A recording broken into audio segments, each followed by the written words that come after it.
Welcome back to Bitcoin Capital. Today we are coming to you direct from the heart of Bitcoin country, San Salvador, El Salvador. And we are here with Juan Carlos Reyes, the president of the National Digital Asset Commission. Jesse, Welcome. thank you for the invite. Definitely. Happy to have you. Thanks. So, Juan Carlos, this is my 5th trip to El Salvador. I've been coming here since, I guess, 2023. And a lot has changed here. And you're part of that diaspora that's been overseas for many years and come back to El Salvador.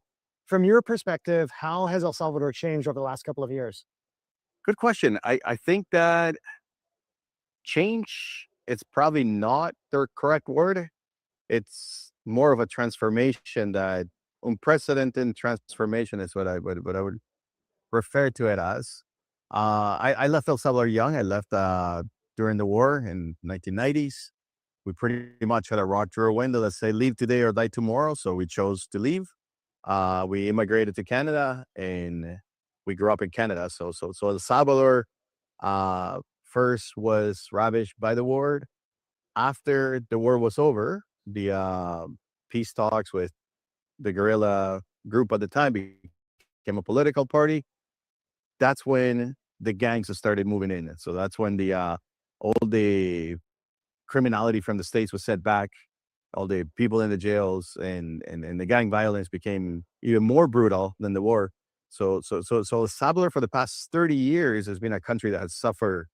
And what I mean is, it's not change. It's truly a transformation. I mean, you had a country where in 2016 was the murder capital of the world to now becoming the beacon of hope for the world. It's truly a transformation. So from someone that left El Salvador, growing up as a Salvadorian, oftentimes as a Latino Americano, like someone from Latin America, you would be even ashamed to say you were from El Salvador. You were whispering like El Salvador. And now it's like, You're proud. You're from El Salvador? It's like, yeah, man. Yeah. Yeah, one of the first things that I noticed on my first trips was just the buzz of positivity. That was coming off of the back of COVID. People in Canada, the US, I think Europe were depressed and not really optimistic about the future or their kind of their country's prospects for the future. Yeah. And El Salvador was so different. It just felt like there was a lot of positive things happening here. And now coming back a couple of years later, there's a ton of construction. We can see a gang of cranes over there building stuff. And one kind of funny data point is I noticed the first time I was here, I struggled to get a coffee at the Hilton. I couldn't order a coffee in English. Now everybody speaks English. There's English everywhere. So it's changed a lot from my perspective. I see I did find that El Salvador always had, I mean, when it comes to Central America, when it comes to Latin America, El Salvador is a very distinct culture than all of the rest of Latin America. Very hardworking, very educated. I mean, funny fact, I mean, you're Canadian. Did you know that the TELUS company, every time you call their technical support, you're actually calling El Salvador? Is that right? So they have over 1,500 fluent, bilingual, native sounding call center workers. And that's been here since during the gang crisis and everything. The TELUS company has been here. But I do see a lot of development. I do see money coming in, more opportunity being created, people trying harder to get themselves educated to speak English, which I guess that's probably an indicator of advancement. The Sure. amount of people that's True ways of increasing, yeah, for sure. definitely. Sure. So you are the head of the National Digital Asset Commission. You are mandated to be in charge and to monitor everything that's happening in this digital asset ecosystem in El Salvador. How would you kind of describe from a high level the scale of the ecosystem in El Salvador at the moment? I think we're in very exciting times. I mean, in order to answer that, I got to bring you back to how it is that we came to be and how are we positioned in the world. I mean, currently we're the #1 regulator in the world, but that is not because of chance. That's because of a main design that was created years ago. And I say years ago because in our industry, 2 years is a lifetime. Yeah.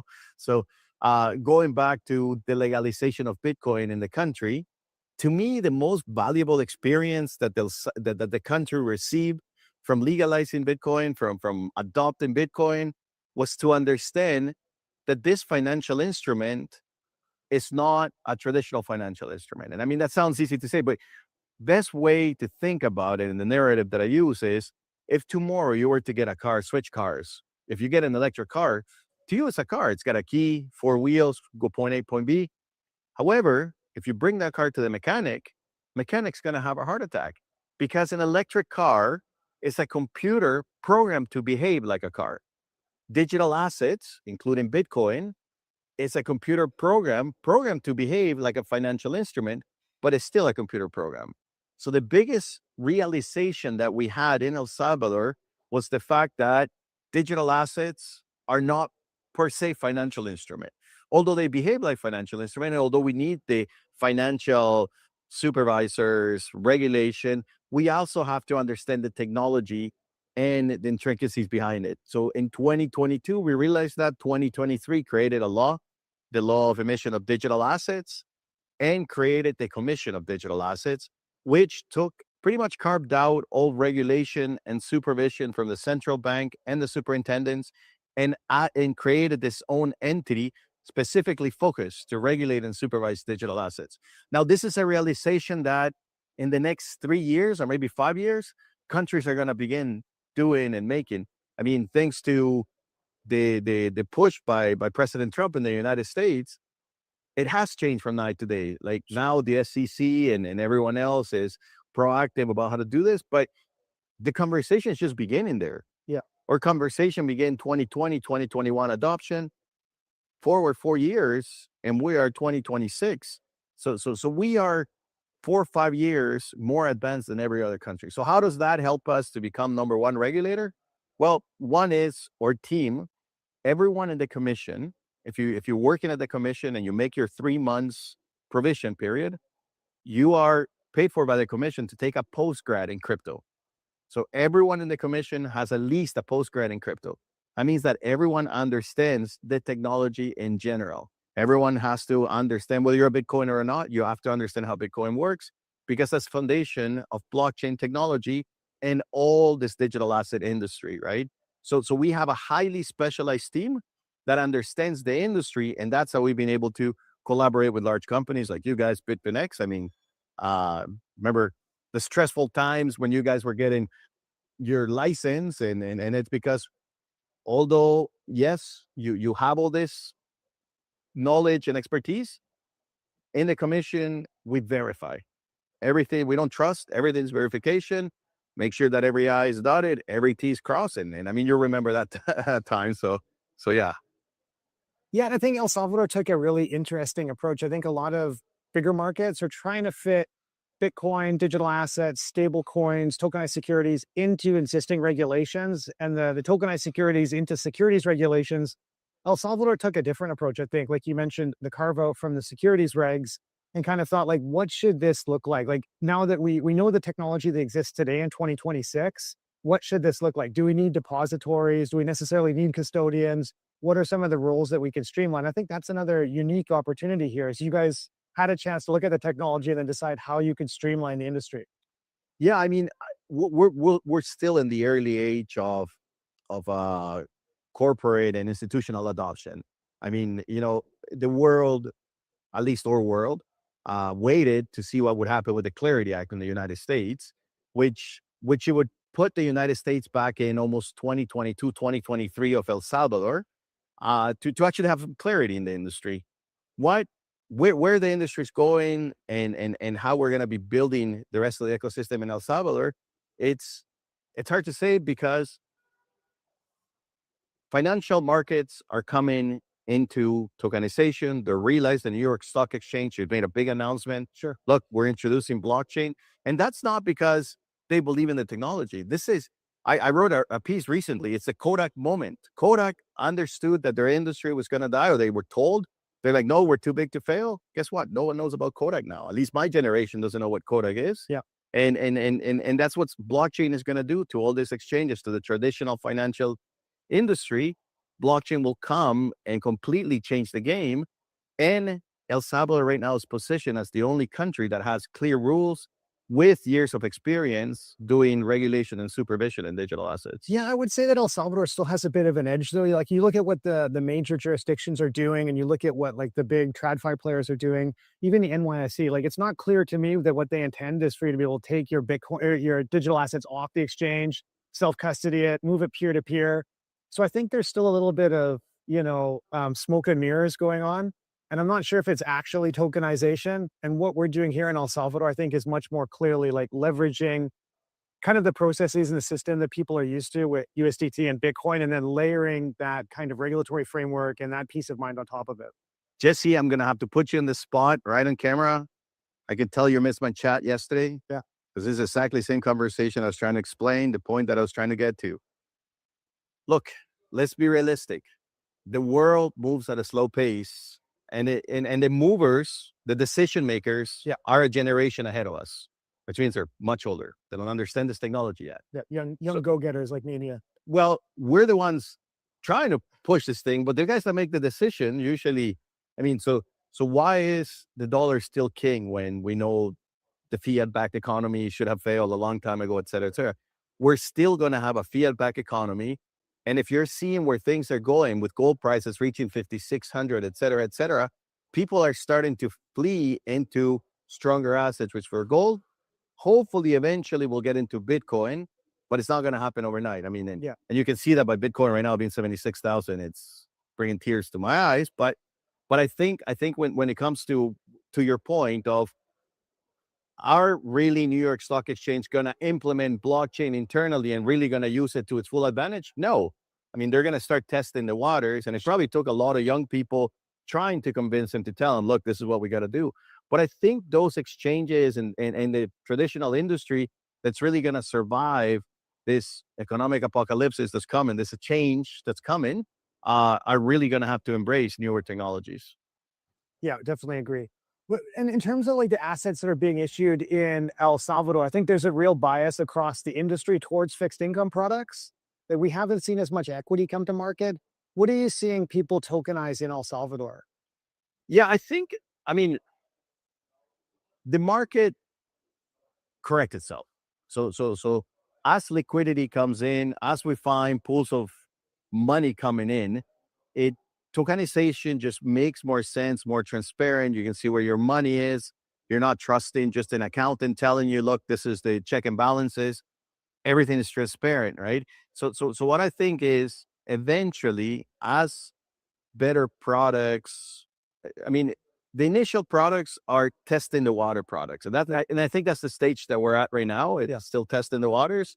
Once traditional investors get comfortable with tokenization, they see earnings, I think it's going to catch on. And I mean, I think this can happen fairly rapidly. But to your point right now, I mean, a lot of our tokens, we have some creative tokens that are pretty interesting, but for the most part, it is still raising capital to create buildings and that type of stuff. But I think that's the early start. I mean, you gotta remember, real estate is the largest industry in an investment vehicle in the world. So I mean, it's obviously going to be the first mover. But I do have hope that things are moving in the right direction. Yeah, and how would you split that between what the local issuers are doing and the foreign issuers are doing? So from my perspective, we've listed tokenized T-bills.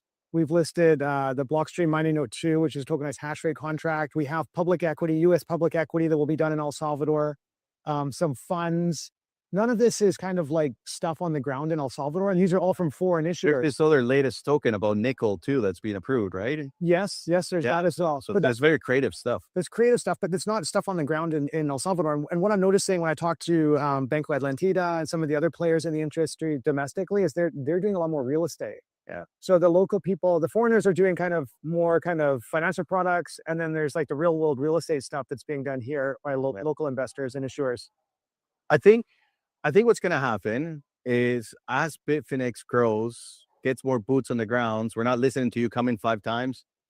I'm dragging you here, moving to El Salvador. You helping me invigorate this ecosystem. I'm waiting for my passport. As that happens, we're going to see more relationships. Again, as a regulator, I mean, my objective is to create the rules and create the means for the ecosystem to collaborate with each other. But I think what's missing is there's the companies are working sort of in silos right now. And I think we need to come together and collaborate. I mean, I was talking to Sergey from Chainlink, and one of the discussions is, why not introduce the Chainlink protocol to connect all the current exchanges, and that way you can share the whitelisting, and share the liquidity within existing exchanges. So that sounds fantastic, but that's something the industry's got to decide among themselves. Yeah. I mean, it's things like that, and I think those things are coming. I think that, for example, we have the Salvadorian Stock Exchange that recently got their license. They manage quite an extensive purse of money here in El Salvador. Banco Atlántida manages Yep. to quite, but the people that are leading these projects are probably the generation just above us. They understand it. They're trying to get their feet wet, and they're going to start with what they feel comfortable. And I think that once they have a couple home runs with what they feel comfortable, they'll get more creative and they'll say, "Hey, look at this product. Like you can get like 25% yield somewhere else that we're not getting that here right now." And I think a collaboration's coming. What do you want to see as like a KPI? Like what would happen to make you feel like this is developing in the right direction? Maybe in a couple of years' time. What do you want to see to make sure that this is developing successfully? I think for us is, I mean, for the commission itself, is still maintaining. I mean, I'm a regulator, so for us having no scams, no failures, nothing like Yeah. that Yeah. is We've top done well priority. so far. There, I mean, there's I haven't seen any bad headlines. Yeah, yeah, and we work hard at it. I mean, I joke around that I'm a Harvard grad, and probably getting a license at CNAD is probably harder than getting a Harvard degree. But because we have 86% failure rate, and it's not because companies are bad, it's because companies are just not ready to participate in international markets. We have directives, we have recommendations from FATF, from IOSCO, from other organizations, Basilea, etc. And those, we put those together to ensure that if you are working or you're licensed in El Salvador, you're battle tested to do business worldwide. Now, specifically to what's going to make me feel excited about moving in the right direction. I believe we're moving in the right direction. I think that, and this is back to being a Bitcoiner since 2013, is that how many years where we blew in the face telling people, look, Bitcoin, Bitcoin. And we continue to say Bitcoin, Bitcoin, but it's not until now that we're starting to get institutional adoption. Yeah. I think the institutional adoption of this, I think that with what it's been happening in the States is starting to wake up. I'm seeing one of the changes is before last year, I would never even think of going to a conference in the United States when it comes to digital assets Yeah. because you're probably going to be profiled and end up on a list or something. I mean, joking, but it was really not friendly to digital assets. Yeah. Last year, all the conference that I attended, you had the traditional financial markets interested in asking questions and saying, "How do we do business? What do we? Where can we do in El Salvador?" So the change has been overnight. So I think that we're going to be seeing more of that coming in soon, and the liquidity just has to increase. What do you think are the big challenges? You mentioned maybe more coordination or communication amongst DASPs and the other partners within the ecosystem. What do you think are the other challenges that we need to overcome to hit our potential? Yeah, good question. Um I think that there's got to be, and this is something that I'll take a mea culpa on. I think we need to do a better job educating the Salvadorian population on the home runs that the commission and the people working for the country are doing.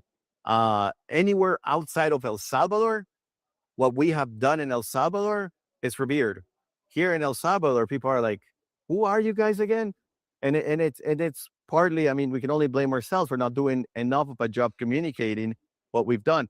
And I say that because for me, the success would be that how do we help in what you mentioned at the start? Look at all the cranes going on. Look at all the development going here.